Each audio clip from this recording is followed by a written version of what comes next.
Hello, Internet. I'm hoping this is working. My name is Ryan Ingram, but you already know that. I'm going to try to figure out if I can see the comments. I'm using this cool little software called StreamYard. And as you guys know, this is the first time I've used this thing. So it's going to get pretty awkward pretty quickly if I can't figure out how to read the live chat or comments.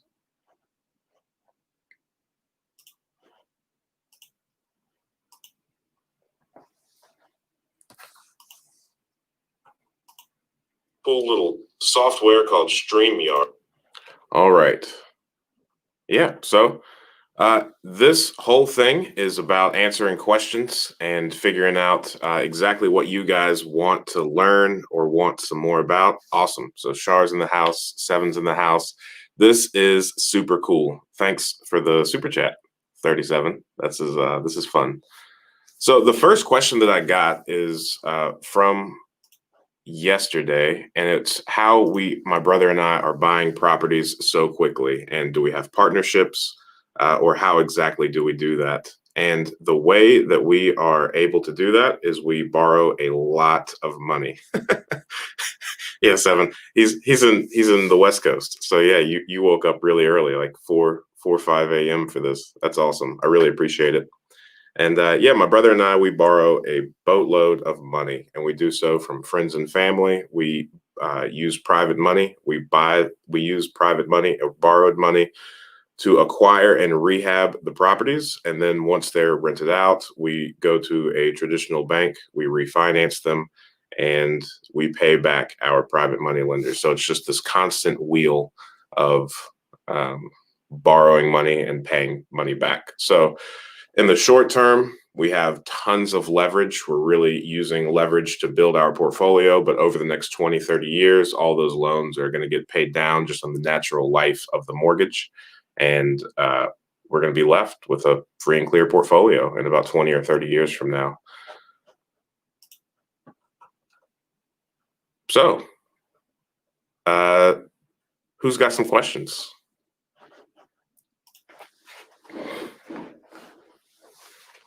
Shar, you have any questions?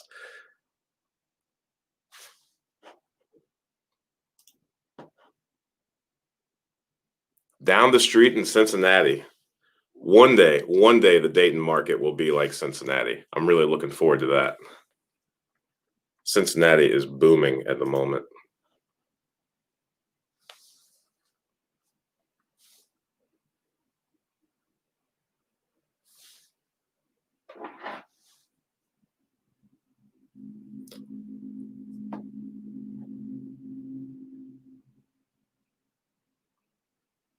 Okay, great question, Greg C. In my book, I mentioned a system that allows you to verify the tenants maintain continuing renters insurance. So one of the difficulties about having a multitude of properties is obviously it's always ideal for your tenants to have renters insurance. That way, if they damage your property, if they cause a fire, it's kind of like their insurance policy is the first line of defense. So, for whatever reason, if that fire occurs and they do not have renter's insurance, then your insurance picks up the bill because at the end of the day, it is your responsibility for the property. So, in the event of a fire, if the tenants do not have renter's insurance, then it falls on your insurance. And once you have multiple properties and a giant portfolio, then it really increases your potential for having an extraordinary amount of claims. And insurance obviously is not in the business of losing money. So if you have too many claims, then they will cancel your policies. You might have to go to the non-admitted market and your premiums may drastically increase. But there's no easy way to tell if your renters maintain the insurance other than getting a copy of the declaration pages and being added as an additional insured on the properties. And unfortunately, this creates tons of legwork because you have to call each individual insurance company for the renters and get those documents on an annual basis. And even if you were to do that on an annual basis, there's no security in the fact that the tenant might not just cancel the insurance or stop paying for it right after they provide the proof of insurance. So In a perfect world, there would be some sort of policy that exists that the landlord could have positive control over and just add the residents to that policy and kind of collect the funds on behalf of the insurance company. That way, the landlord can make sure that all of the renter's insurance policies are paid for. So um, I attempted to create some sort of insurance product like this, but fortunately, a few already exist. So we use Appfolio to manage all of our rental properties, and Appfolio is actually integrated with a company called Roost, and they have created this product where all you have to do is enroll each of your properties into this. It costs, I think, $9.50 per month, and at that point, you're actually able to um, have positive control over it. They pay the rent and you pay the insurance company the $9.50. So that is a real thing. That's super helpful. And we have all of our properties enrolled in that coverage. So great question, Greg. That's one of the things that I put in that book to make sure that I actually did it. And it turned out that I didn't need to. I was actually just recreating the wheel. Who's actually the brains and the workhorse behind the machine? I would say my brother is. I would say I'm, kind of feet on the ground, looking for deals, talking to people, and trying to kind of map things out. But I would say my brother does the vast majority of the uh, machine style stuff. So he's a workhorse for sure. He's down in Jacksonville, Florida, so that's helpful. The distance keeps us really honest. So anything that can be done remotely, my brother does down in Jacksonville. He definitely reaches out to all the tenants if they're late. He, handles a lot of the work orders. And one of the things that he does that I am most certainly grateful for is he actually does loans. So he's a mortgage officer down in Florida. Because of that, he's really suave and understands all of the banking stuff. So he calls around to lenders, it seems like on a nonstop basis, trying to figure out how we can refinance all of these properties. How do you find so much private money? That's a phenomenal question. And I think it starts with just being intentional.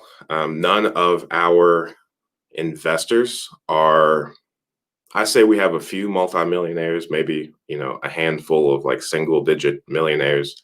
And then the vast majority of them are truly just friends and family. And we don't come from like a loaded background or any family that has a great deal of money just laying around. So the people that we borrow money from, the 50, 40s and $50,000 that we borrow at a time, that means a great deal to them. So a lot of times, if we were to misuse this, it would be devastating to them. So we don't take this lightly, and we definitely, secure each loan that we get with real estate, which really makes it secure. And other than that, it's really just telling people that our process. So similar to me being on this YouTube channel at the moment, I do my very best to seldom let any opportunity to talk about real estate pass. And in doing that, it is just a slow sale. So I've never done like a hard pitch, like, hey, do you want to lend me money? I've never done any of that. I've truly have strong relationships with all of the people. And they're just really, the more I talk about real estate investing, the more I share our vision, our goals, and how we're going about doing this, more people get excited and they want to help. And, they have money laying around, or they get leery of the stock market and don't want their money to be in the stock market anymore. And they do like the security, because one of the things that real estate definitely provides, since the loans that we have are secured by the properties, if we were to default or not be able to make our payments, then the lender would get that individual property that we purchase. So it's not like the stock market, where if it goes down, people just kind of say sorry and there's no accountability there. Obviously, we do not want to default, but the way that we've got this set up is truly, if we were to default, then the investor they would get the property and they would get all the rental income from that property. So in a lot of cases, our investors would actually make more money should we mess up, because they would be cutting us out. And all they would have to do is make sure that the property is managed properly. When do I think Dayton rents will go up? Have you noticed increased rents in Dayton? Yes. So Dayton's rents are definitely increasing. When I first moved here, I think one bedroom units were renting for $450 per month. And now we have about 6 one bedroom units that are all rented out at about 575 per month. So Dayton is definitely on the rise. Um, Property values are going up immensely. The first duplex that I purchased here in Dayton, I bought it for 35,000, and now it is all the way up to uh, like 65,000 or so. I think that's about what it just appraised for. I can't remember quite off the top of my head, but when I first moved up here, you could buy any property for any duplex for 35,000. Like when I first moved here, I went on LoopNet and I just looked for a duplex and I picked the prettiest one, honestly, in an area that my wife and I were comfortable with. But there were probably about 12 or 15 listed at right at 35,000. And now those same duplexes are going for 65 and 75,000. And the rents are increasing along with that. All right. So Alicia says, what is the best way to get your financing in place, especially if you need cash to go into the auction? I have a home, but I would rather not use it as security because I plan to sell soon. I could show it. Oh, now that's fun. This is really cool. I hope that's helpful to you all as well. Man, StreamYard is really cool. It's super intuitive. What's the best way to get your financing in place? I'm going to focus and answer on this question. There's so many things happening on this side of the screen.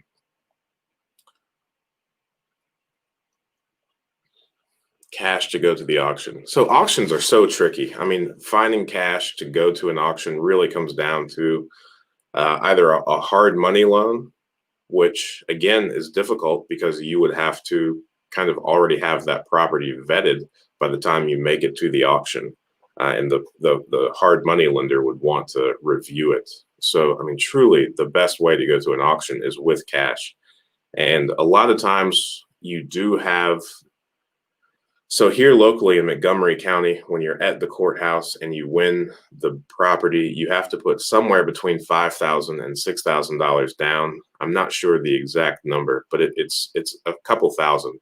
It's like a earnest money, and then you have like a 30-day window where you're allowed to do the title search to see if there is any sort of um, title issue on the property, and if there is, then I think the title work is one of the only reasons that you could actually back out of buying that property.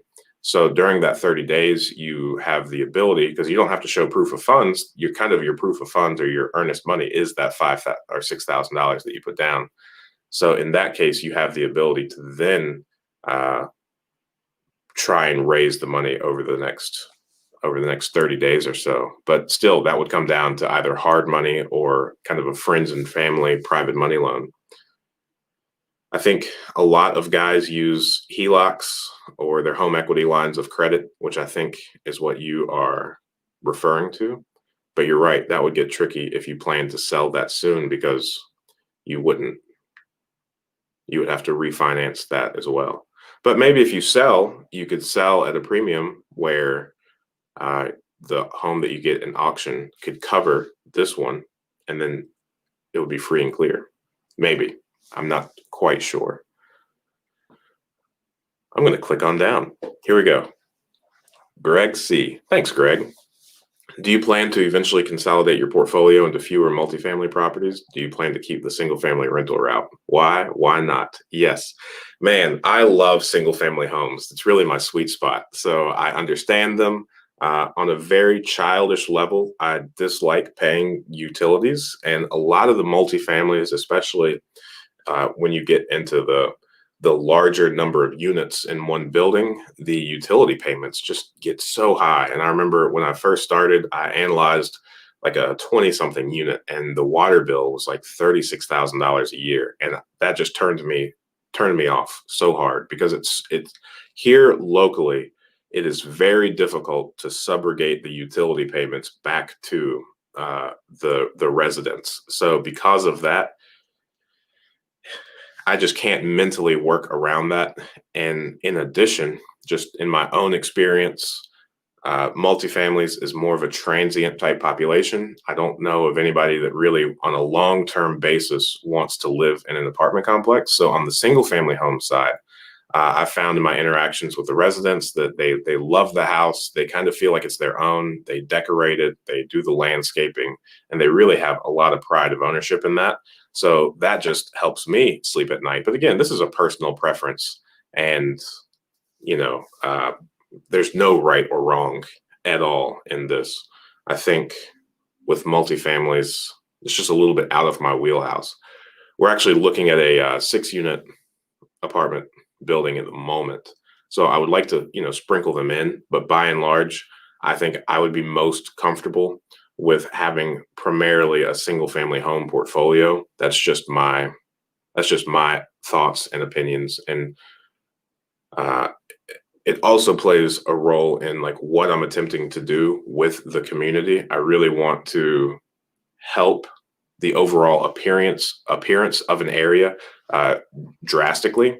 And I'm not so sure that you can have the same impact on a community with an apartment building that you can with restoring single family homes. Because here in Dayton, in the local market, there's a really high number of vacant properties. I think it's somewhere around, it's high, like it's in the 20 or 30%. So one of our main things that we've done is take forgotten about kind of derelict, abandoned properties. Some have been vacant for over a decade, and we kind of bring those back to life and put entirely too much money into them. So on one street in particular here, we purchased the 2 properties that were abandoned on that street, and all of the other homes had phenomenal pride of ownership, but both of these have been abandoned for over a decade, and we are wrapping up the rehabs on those, and that feels really good. So I guess there are also some abandoned complexes, but I really am just trying to keep that mentality and that mindset going into all this.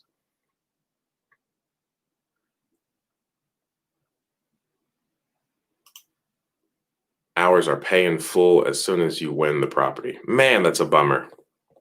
So at the courthouse, you have to pay in full as soon as you win. That's hardcore. So cash is definitely the only way that you would be able to approach that, because or you would have to go through all of the legwork 30 to 45 days before the auction with hard money lenders or people that are okay with lending on vacant properties. And then anything could go wrong, which would make all of your 30 to 45 days of work that you put in there with the lender in vain. Yeah, that's not ideal. The HELOC. Awesome. Yeah, for sure. I hope that was helpful. Less expenses and tenants tend to stay longer in single family homes. Less expenses, fewer expenses. Yes, absolutely. And I know it's a weak point of mine. It's totally a mental thing. Um, but I really dislike paying utility bills. Check this out. I could do this too. And then when I get really uncomfortable with the question, I made this because I am so excited about this. I don't think how monotone I am comes across in the videos because I really amp myself up and I edit it back to make myself look super energetic. But this is me incredibly excited. So this is what I created. This is not legal or professional advice. Seek professional counsel prior to taking any action. Isn't that fun? So cool. My brother is in Jacksonville, Florida. You bought a condo to do Airbnb. Would you ever do Airbnb in other areas? Well, awesome. I hope it is not in my brother and I, since he lives down in Jacksonville as well. We make tons of jokes about Moncrief. Oh, I hope your condo is not in Moncrief. That's Moncrief is in all the places in Jacksonville, the places that are very similar in returns, purchase price, and rents is Moncrief. And I've never been there. My brother and I just think it's funny to make jokes about that. Airbnb, we've looked at it here in the area, but I mean, truly, our focus, our intention is on like building up the community. We almost sublet our property, one of our rentals and near a university to individuals that were going to run Airbnb out of it. And that I thought that was pretty cool. We would get like an extra $50 to $100 above market rent for allowing them to do that. And then they would handle all of the Airbnb things. But yeah, we again, a mental block for us. We're just not so sure that we want to, on a daily or weekly basis, be involved in constantly cleaning people in and out of there and just kind of orchestrating that. I know that a lot of people have had success and bring in about 5 times the amount of money that you can with like a traditional rental. But with our like 80 to 90 properties that we have currently, we might get 2 or 3 work orders per week. So that's pretty convenient. Again, it's just a mental block, but I don't necessarily know that I'm interested in figuring out how to do that or how to orchestrate that. But I know a lot of people have had success, and in the more expensive markets, I think Airbnb is probably the way to go. I need a new roof on a duplex here in Columbus. I didn't know you were in Columbus, Greg. Awesome. One company's quote is about 3K higher than the other. Same shingles, which is a scammer. That's. I just had a client of mine on the insurance side. He paid a roofer he paid the cheaper quote, and the contractor disappeared. So you're right. That's a good question. My brother and I, we go back and forth a lot on, do we pick so there's one company that does a lot of our rehabs. They are more expensive, but at the same time, they do exactly what they say they're going to do, and they get done exactly when they say they're going to get done. So if they say a project takes 1 week, then they're in and out of there in 1 week. So I'm okay with paying a premium on that because, it just seems to be very effective. Let me know on that though, Greg. I'm really interested to figure out which one you go with and what actually happens. Airbnb in St. Croix. See, that seems like a good place to do Airbnb because I think the tourists, and if you're actually there locally and you're able to look over everything and make sure that nobody, leaves it too big of a mess, or you're able to successfully delegate all of the cleaning in a very consistent manner, I think it's the way to go. This is so much fun clicking through comments. This is the kind of interaction that I've been looking for on the YouTube channel. This is nice beard. Hey, Mike Tolan. Man, this is fun. I miss you. I skipped. How many doors do you have? That's a great question. Somewhere between 80 and 90.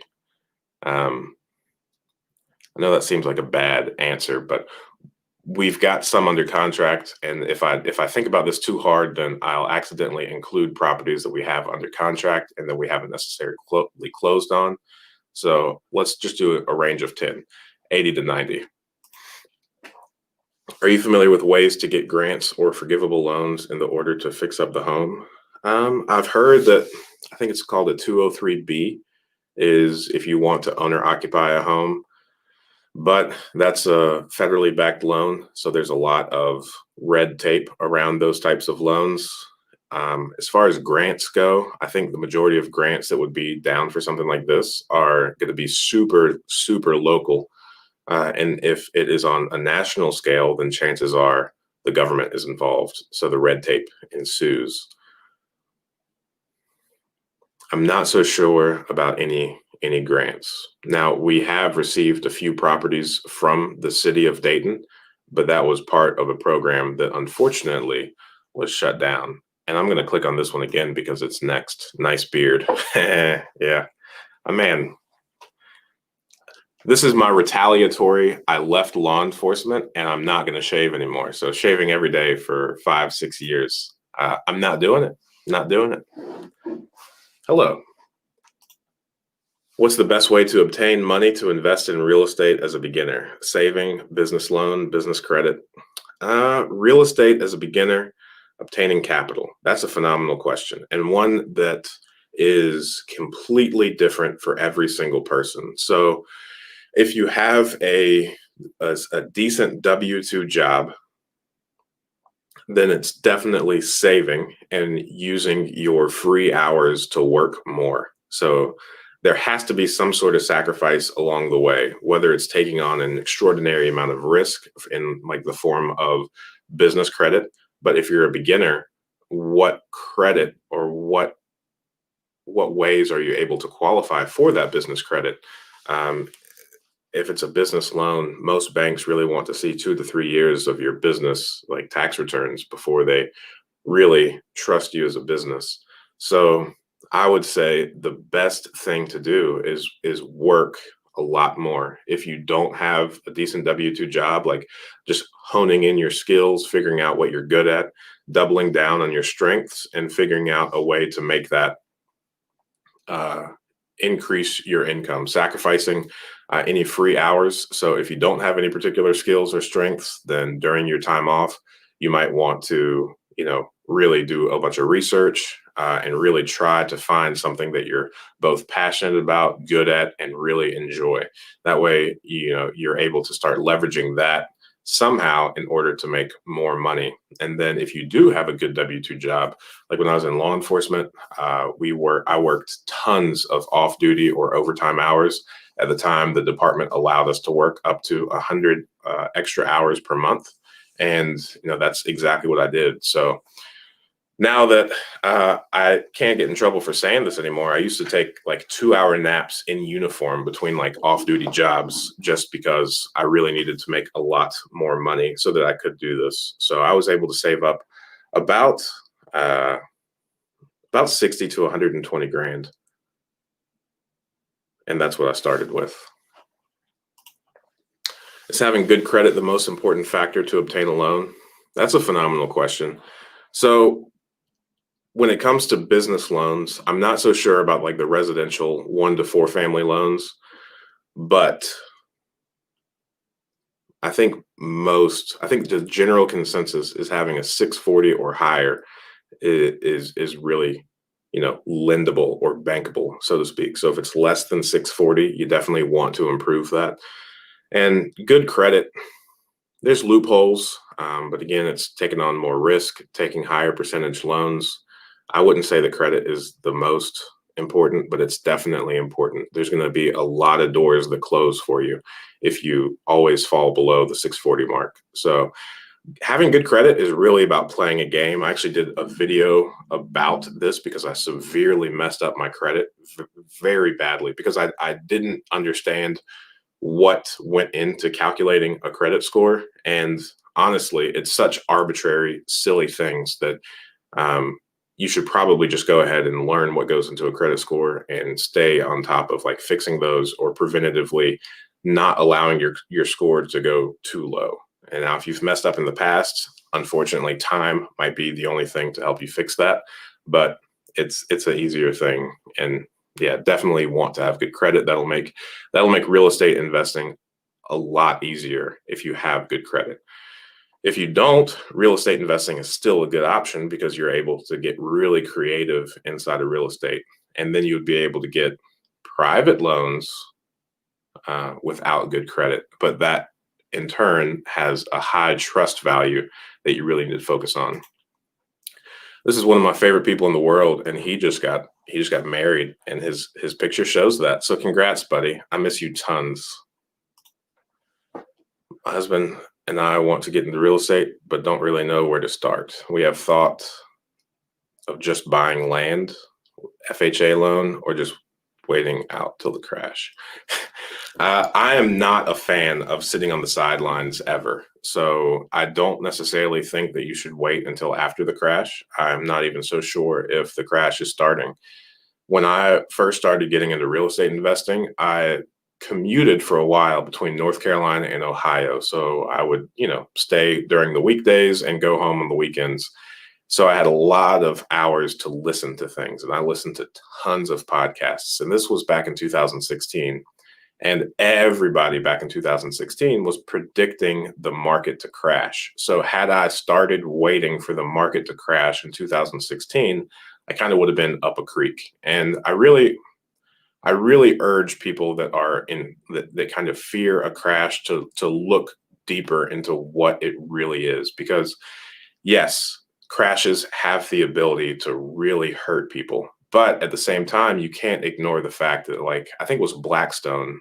They founded back in 2008. They founded Invitation Homes, which is the largest portfolio of single family homes, and that came from 2008. So if it's possible to profit greatly from a crash, and it's also possible to lose everything from a crash, you just have to really make sure that you educate yourself on how to be on the appropriate side of that. And again, personal preference really overrides that. I would say start with education. Buying land is reasonably safe. You can subdivide land. I don't know anything about land investing, but they're not making any more of it. All right. Do you have a playlist targeted at introducing people to real estate investing? I've got two playlists. One's called like the Ultimate Beginner's Guide to Real Estate Investing. I think it's got like 4 or 5 videos in it about the most common questions that I normally get. And then I've got another playlist that is called Real Estate Investing for Beginners. Real Estate Investing for Beginners is more of a hodgepodge of videos that I personally think are really helpful for getting started in real estate investing.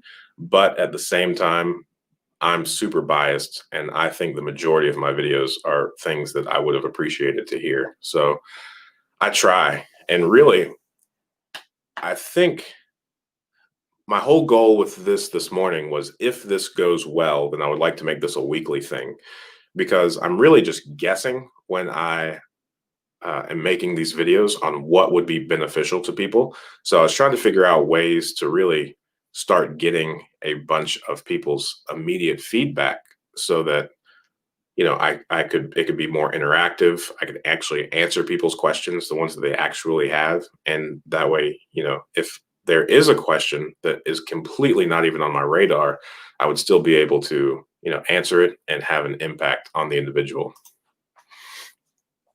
Can I get a loan? So long as that is not a picture of you getting electrocuted and you're still alive, hit me up, man. We can talk. He's also a good friend. This is fun. These are people I haven't talked to in a while.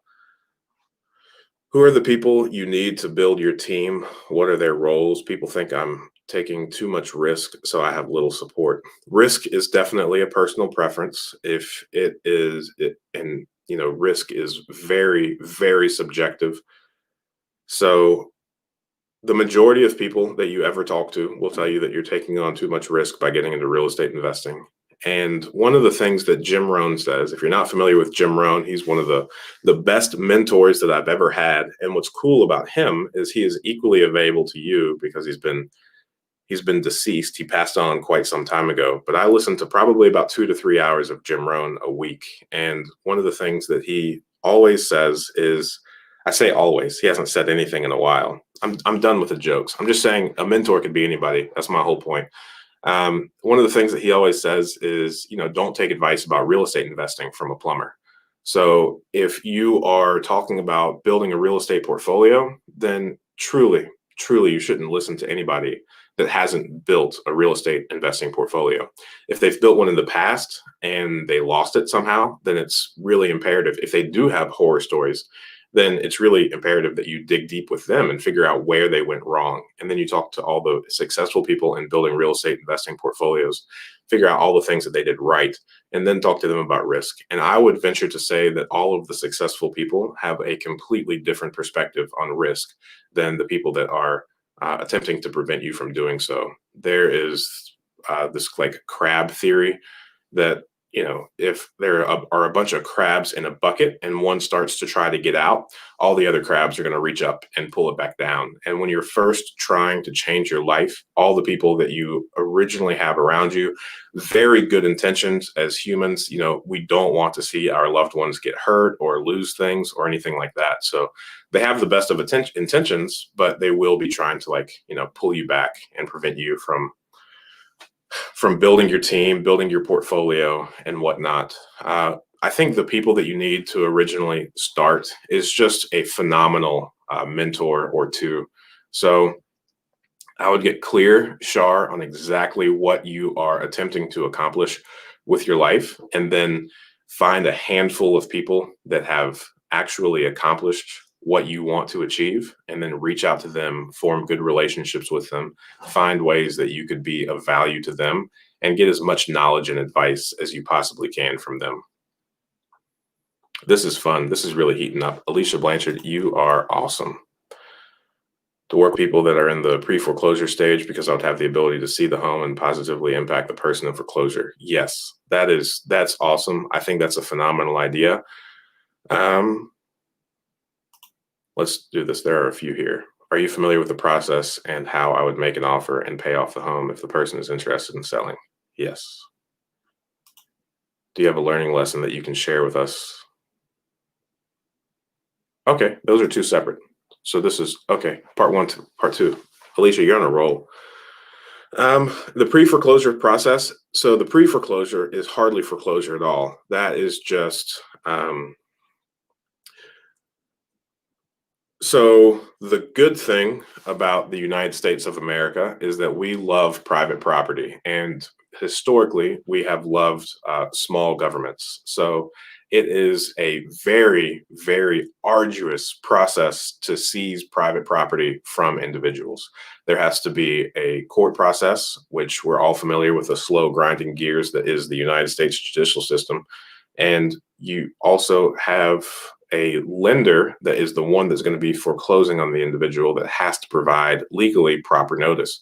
So you have a window where the banks are starting to send notices to the individual that if they do not make their mortgage payment, then they will start the foreclosure process.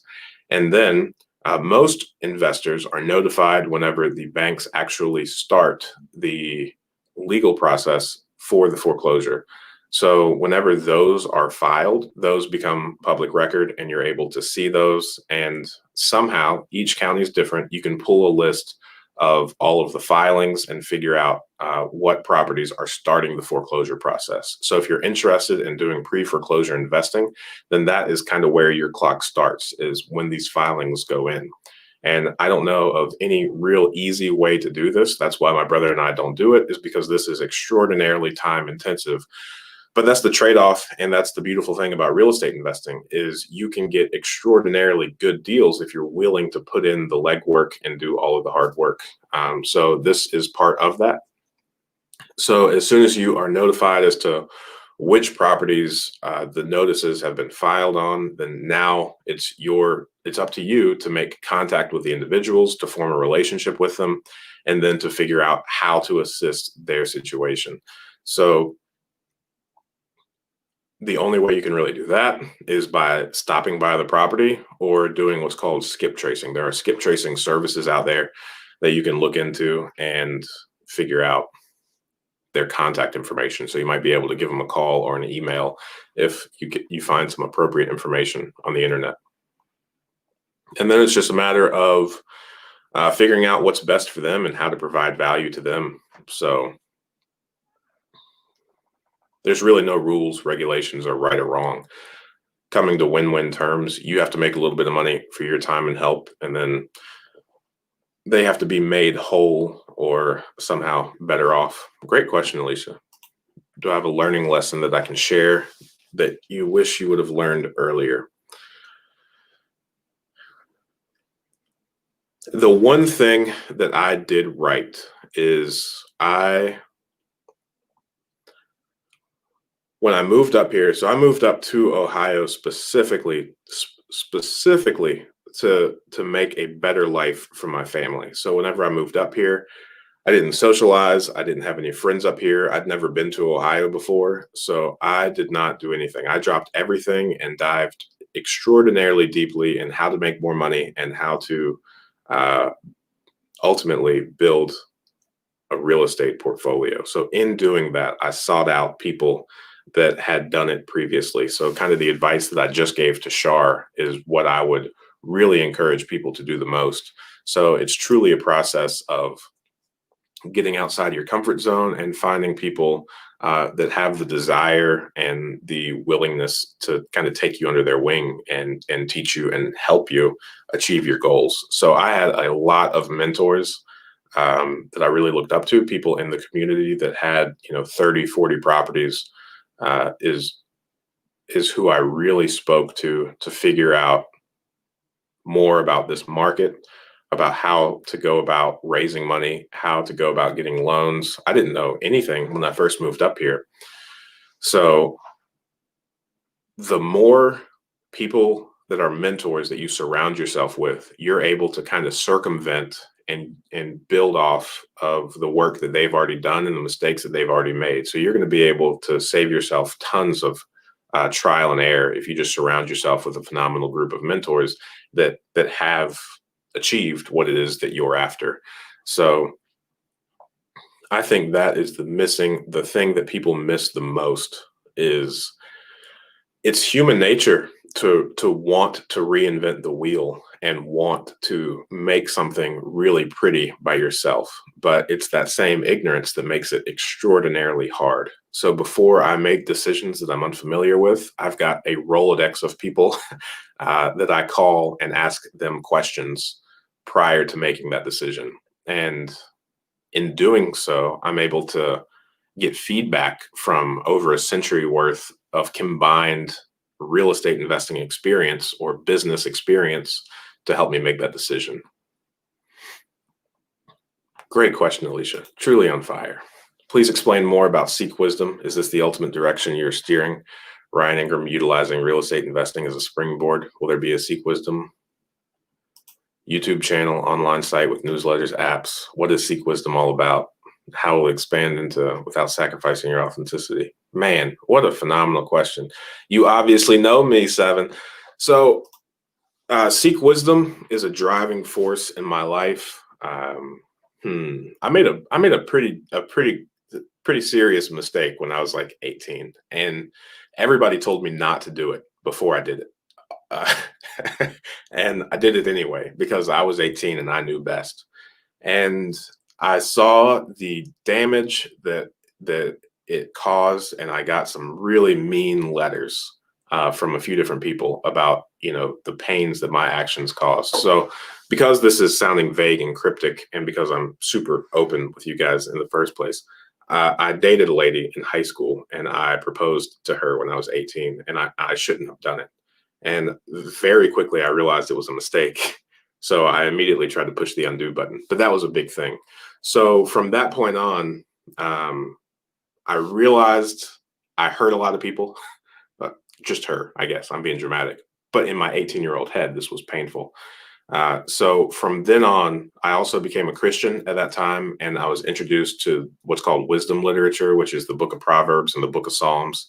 So in the book of Proverbs, is my favorite book. It just constantly talks about wisdom as like this living and breathing person or thing. There's a lot of personification, I suppose, in wisdom. And since that moment, I've always done my best to just seek out the wisdom from others. And it's truly kind of been like this radical concept in my life that has allowed me to achieve at a much greater scale because I'm just building off of other people's mistakes and experiences and their kindness and gratitude to share that information, because it's contrary to popular belief. People that are successful, people that have done great things, they are truly the recipients of this kind of loving wisdom guiding type thing. So they want to share it. So I would say, there's this kind of disconnect where if you are kind of going back to that crab bucket that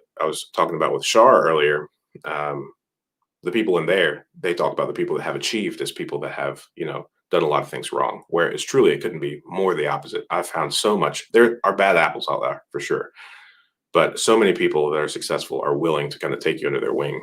So I am trying to figure out a way where I can constantly give all of the things that I am learning and growing from, and any of the mistakes that I've made, kind of showcase those for other people. So I'm trying to steer this in a direction where I kind of promote this idea to seek wisdom, because one of my favorite proverbs is, to paraphrase it, is, seek wisdom, for it's more valuable than both silver and gold. So if wisdom is more powerful than the driving force in the majority of people's lives, like our default mode of setting goals is monetary. So if you know, look at yourself in 10 years, what do you want to have accomplished? A lot of people immediately and intrinsically have this monetary goal that they include in that. Well, wisdom is much more important than that. So I think the more that I'm able to kind of steer that direction, honestly, Seven, I think that's going to increase the amount of authenticity that I have. So as far as expanding it, I don't know. I think like this live stream is me attempting to do so, in that it's allowing me to connect with you guys. And I think I have the ability to, rather than just post it up here, I think I have the ability to actually bring you on screen. I don't know how to do that. This is my first time using the StreamYard thing, but I've seen other people do it. So this just direct connection. And I mean, since I've started this YouTube channel, I've been able to meet tons of people like you, Seven, that have made this entire process worthwhile. So I'm trying to figure out how to scale this personal connection that we have, and the number of email requests I get for like one-on-one counsel. I think I want to, but there's just not enough time for me to go around. So if I could just dedicate, an hour and a half, 2 hours every Friday morning to anybody that wants to hop on this channel and ask questions, I think that's what I'm going to try to do. Let's see. Real estate agents are required to carry an errors and omissions insurance. As an investor, are you required to obtain or carry some type of liability insurance? Phenomenal question, and so incredibly nuanced. To answer this question appropriately truly depends on your exact situation. So errors and omissions insurance should be carried by real estate investors that manage their own properties. That is what I've learned. So if you do not do your own leasing, then the need for this is drastically reduced. Oh, this is a question that makes me a little bit uncomfortable. Let me put this. This is not legal or professional advice. This is just me, little old Ryan Ingram, thinking out loud with you guys. So the equal housing opportunity, if you somehow get sued for age discrimination, some sort of discrimination, then it's not covered under your typical, it might not be covered under your typical homeowners and policy or the policy that you carry. So as a investor, each individual property that you own, if it is on one policy or a policy that includes all of the locations that you own, there is a liability portion to that. So you do have coverage under that policy, but it has its own exclusions, and each company is different in what exclusions they have. So I would highly recommend that you read through your policy, as painful as it is. But I would definitely say if you do your own leasing, then the need for errors and omissions insurance drastically increases. If you do flips, then you are probably covered for most of the things that you will have done on that property inside your insurance policy. But it might be beneficial to have your own business policy that's apart from any location, because the only thing that I will say that's often overlooked is as an investor, we generally carry property insurance, which has a liability portion, but our liability portion is attached to that particular property. So it has to generally happen on the premise of that property. So if it doesn't happen on that premise, then there's a potential gap or void of coverage. So you're definitely going to want to make sure that if something were to happen that is business related to you outside of that property, it might not be covered under that particular policy, so that you really want to have something that kind of lays over or is separate from the actual location. But again, I'm so sorry. It's just such a nuanced question. It really depends on your insurance company, your situation, what exactly you're doing inside of your business. And hey, that's why insurance is safe. I don't care who tries to computerize or make some sort of software to do insurance. You can't possibly create an algorithm that is so spot on to every individual's scenario that it replace an insurance agent. Would your portfolio benefit from other honest people investing more in Dayton? Absolutely. Absolutely. So that's the cool thing, man, about real estate investing and life in general. Most people, and I'm not saying anything that you all haven't heard, it's truly either abundance or scarcity is the mindset that most people operate off of. So I'm definitely trying to stick in the abundant type deal. One of my really good friends and a guy that I'm really helping, he invests in the same area that I do. And for the first time since I've been buying properties, we actually both wanted to offer on a property at the same time. And that is the first time I had like a hint of that scarcity thing come up and really get worried. It's like, oh no, what have I created? I'm creating my own competition. But the truth of the matter is, my brother and I, we're trying to raise $5 million at the moment to put into Dayton. And in doing that, we have had to create so many presentations that are just honestly largely irrelevant and have nothing to do with what we're trying to do. But the the one cool thing that I'm happy that I learned is Dayton has 75,000 housing units inside of the city limits of Dayton. And of that, like 36,000 are rentals. So there's 36,000 rental properties to go around. I cannot possibly buy all of those or even a small percentage of those. So yes, the more people that invest in Dayton, the better my comps will be, the better the better the residents will be taken care of. Keyword honest people. So if other people truly care about the people that live in the area, you're right. It would benefit me greatly. Have you seen significantly higher rehab costs due to supply? Not yet. Now I've had to wait. I got one quote for windows recently and they said they were 5 months out. I said, well, that's absurd. I don't have 5 months. I mean, I guess I do if push comes to shove, but not cost yet. So far, I think I've been isolated from that. Any tips on adapting to reduce those costs? Man, if the supply chain is truly interrupted, I don't know what we could do other than try to figure out how to localize the manufacturing of whatever it is that we need. So maybe if enough interruption happens, we can put together a team of manufacturers between Columbus and Dayton to fix this. W-2 grind. All right. More power to you. Seek wisdom. Yeah, get excited about it. That was a while ago, though, so I'm sure she's gone. What factors should one consider before choosing a property to invest in? After repair costs, neighborhood, etc. Do the factors depend on whether you fix and hold or fix and flip? So I do not do any fix and flips. I made a vow to myself to never do anything that only paid me once. Consequently, I do not flip because that would be a one-time payment. I know that's silly. There's a backstory there that I'll share with you all at some point, but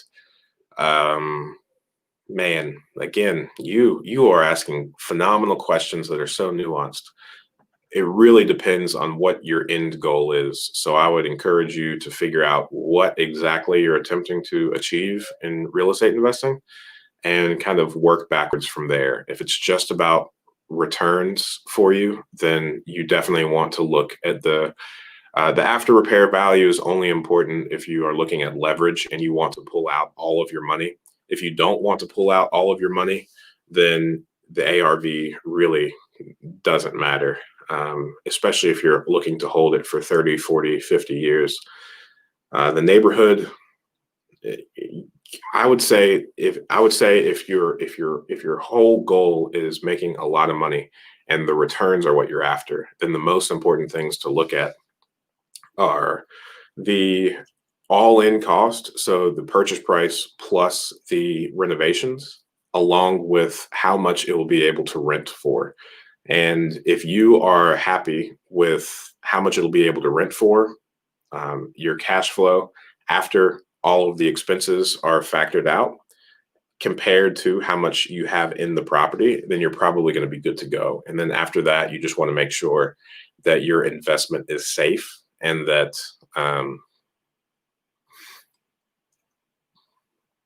there's not too many rapscallions running around your neighborhood that will accidentally, in the midst of their nefarious activities, destroy your house.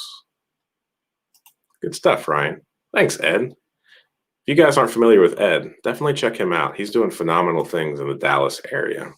Your closing remarks in your book on insurance for investors was thought-provoking and made me reflect on what type of investor I want to be. You're an inspiration. Thanks for all the great content. Man, Greg, oh man, you're going to make me cry on this bad boy. Even though I'm so monotone and you guys can't tell. I love your philosophy. This is something I personally try to live by as well. Seek wisdom. Man, this is exciting. Thank you so much. Time to go to work. I remember those days. Julia. That's an awesome name. What is the best property management software from your experience? From my experience, I've only used one, and that is Appfolio. And the reason that I picked Appfolio was I looked at all of the other, I didn't look at anything. I asked all of the other people that I know that have a similar number of properties that I do, and I asked them what the best software management or software property management software is, and they said Appfolio. So that's what I went with. I have liked it a lot. A mentor of mine, he manages around 800 properties. He uses Rent Manager, which after being, I think we're on our 5th month of managing our own properties. So Rent Manager has a few features that I wish Appfolio had. They have the ability to send out notices. Like you can just click a button and the tenant's, I guess, name and address and your message will be printed and sent to them. So with Appfolio, I would have to print whatever document. They do have some templates, but I'd have to print it out, fold it up, lick it, stamp it, and put it in the United States Postal Service's grab bag. I think I'm funny, guys. I'm sorry. My sense of humor. So Appfolio is what I use. If I were to do it over again, I would look closer at Rent Manager. Rent Manager also has mass text and mass phone call or like voicemail features that I wish Appfolio did.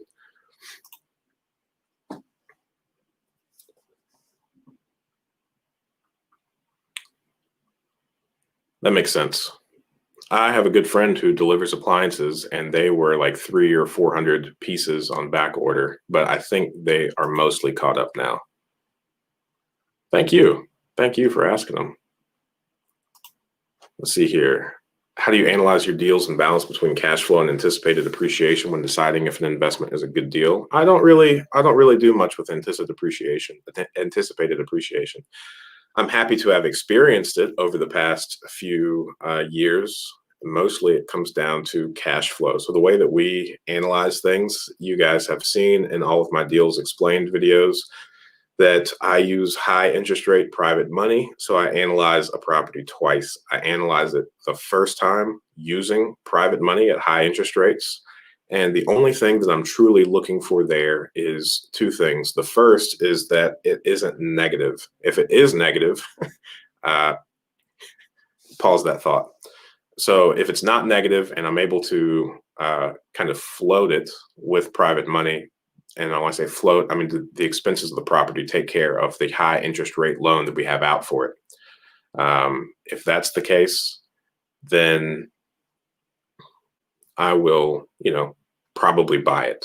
And then I'll analyze it a second time and see, after we refinance and get a traditional loan on the property, what is the cash flow then? And that is when we're looking for a really high number, like 200 or 300. And if we're in the negatives with high interest, but then if we refinance it and it actually is in the 200 or 300 range, then we're probably still going to do it, so long as the rest of our portfolio has the ability to make up for any expenses in any exposure that property does. So there's really like a global analysis that we do on our portfolio when we're bringing on new properties that don't cash flow. But appreciation is icing on the cake.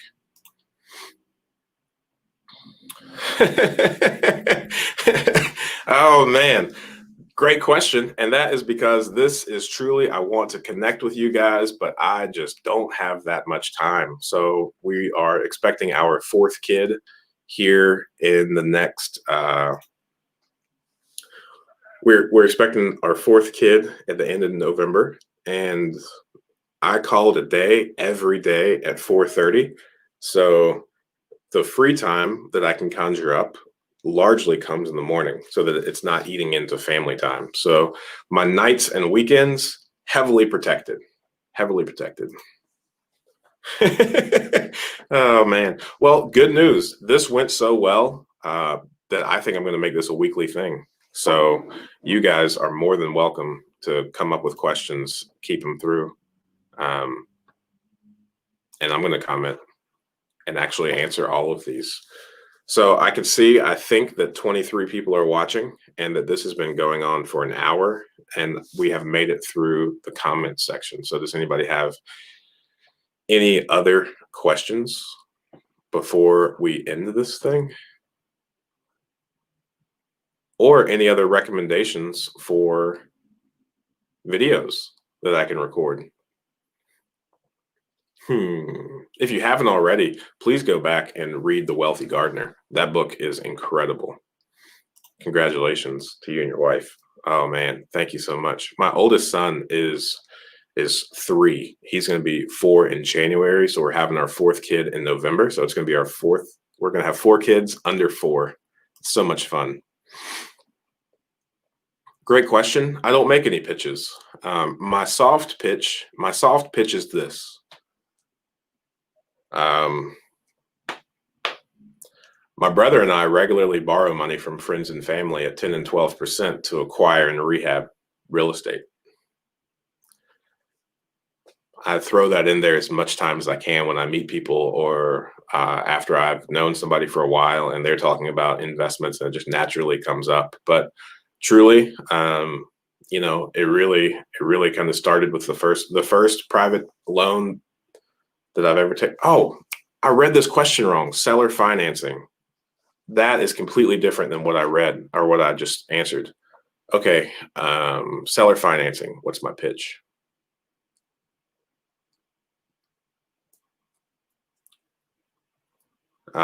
Really, it comes down to just me trying to figure out. I'm a huge fan of Dale Carnegie's How to Win Friends and Influence People. And I really just go out of my way to try to figure out what their motivation is. And seller financing is a really unique thing in that if you have a property that's free and clear and you have a good relationship with someone, the chances of you getting a seller financing deal are very high. But seller financing, very seldom does it ever actually make sense on the seller's side because most people would prefer a lump sum. You could get down into the weeds and talk about the tax implications and how it would be better to not take a lump sum and carry it on. But again, the people that are in that particular tax situation are so few and far between that most of the time it's better for a seller just to sell it normally on the market. So it really just comes down to building a relationship, providing a great deal of value, and really, I guess, showing somebody that you're willing to go above and beyond for them. So it's a difficult one, man. I think seller financing is a lot like winning the lottery, but you do it on a much more frequently basis. If you just ask, all the seller financing deals that I have gotten have been from people that I already had relationships with. My insurance agency has been a real blessing. The majority of my book of business is with other real estate investors. So if an investor is looking to sell a property, then I'll ask if they're interested in seller financing at all. And if seller financing is a real thing, then I'm okay with paying a premium for it. Oh, thank you, Seven. I appreciate it. Thanks, Eric. I sure do appreciate it. This is fun. Was that good? Did that answer your question? It wasn't a very detailed one. I know that some people are able to go out there and get seller financing deals all day long, but just understanding, I don't know. All of mine have come from solid relationships.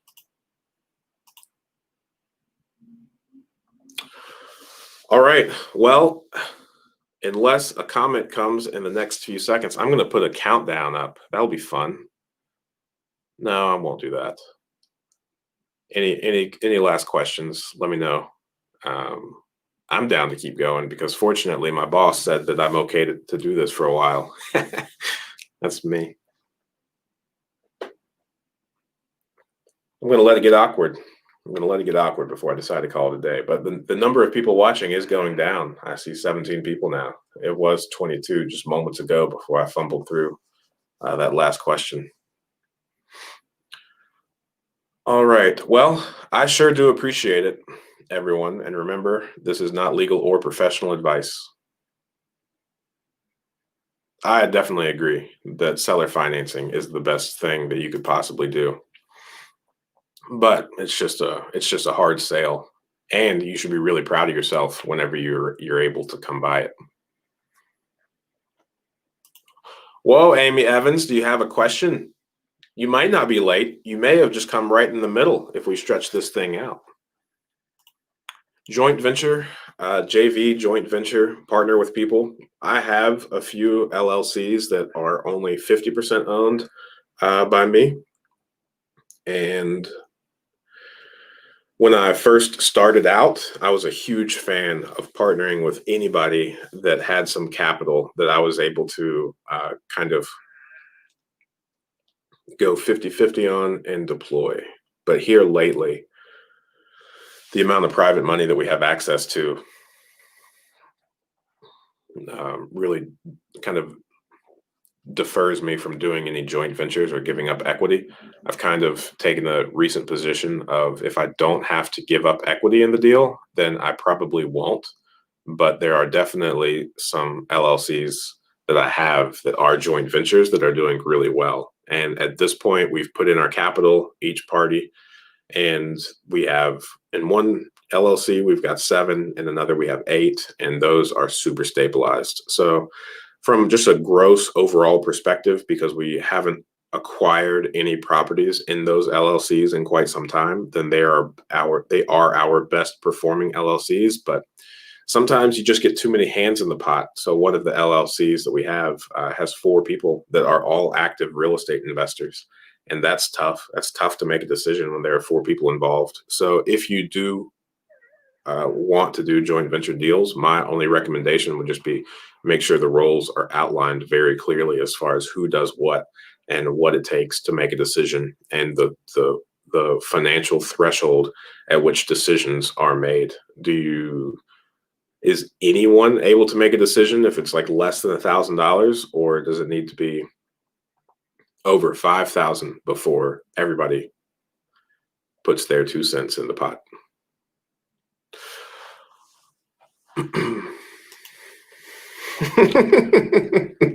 Yeah, yeah. Oh man, I'm so funny. The lunch information, for sure. Where's lunch though? I want some. All right, I sure do appreciate it. I am going to call it a day, except that's what I'm talking about. Yeah, let me know, man. Any questions that you guys have, either put them in the videos when I post them, or these live streams. This again, I'm on cloud 9 at the moment, even though you can't tell because of my lack of facial expressions and monotone voice. So this went really well in my book, and I'm really looking forward to doing this next week as well. So next week at 8 a.m., I'll be right here again. And sorry for all my West Coast people. They're just going to have to get up early because I can't take away time from my kids. And 4:30 is when my day ends. And the weekends are just, man, young kids wake up so early. So our kids wake up at 6:30, 7 o'clock, and it is go time. They're ready to play outside. And, if I don't get up with them, then they're crawling all over me until I do get up out of state in Florida and get some cheap. I have a lot of clients on the insurance side that buy Ohio properties, and the ones that do it really well are in Florida.